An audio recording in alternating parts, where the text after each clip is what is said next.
Okay, so here's an example of like how to align those faces. I'll delete the cube for now, select the cube and hit the delete key, it's gone. Shift A, add a mesh cylinder and keep all the defaults. Go into edit mode by hitting the tab key. Let's do a Ctrl R.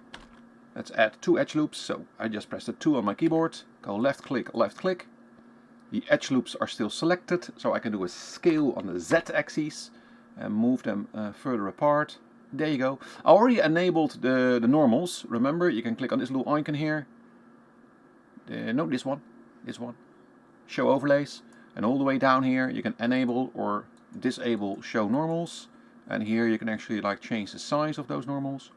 Now, if I select 2 of those faces, just 2 of them, you can actually see that those normals are not parallel right now. That means like these 2 faces do not make up a single plane. They're actually two separate planes, more or less. Connected, of course, by an edge. So what I want to do, I want to go to vertex mode. There you go, clickety click, or 1 on your keyboard. Select one of the vertices. Go Shift S. Cursor to selected. Then set my pivot point to 3D cursor. Change it from global coordinates to normal coordinates. Make sure you show your pointers. Well, I actually quite like showing my pointers so I can see that the Z direction is going outwards here. Yeah, in that direction. Then I select... before I do all of this, let's actually select 2 faces and do an inset with I and just give it a bit of an inset. There you go. Yeah.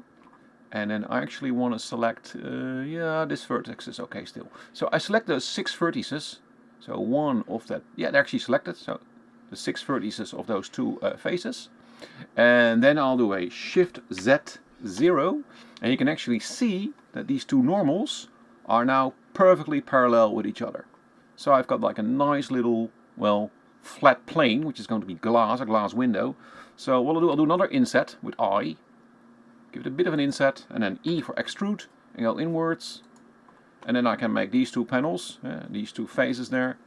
I can make them glass, and if I do it like 16 times all the way around, I can start to work on my little lighthouse.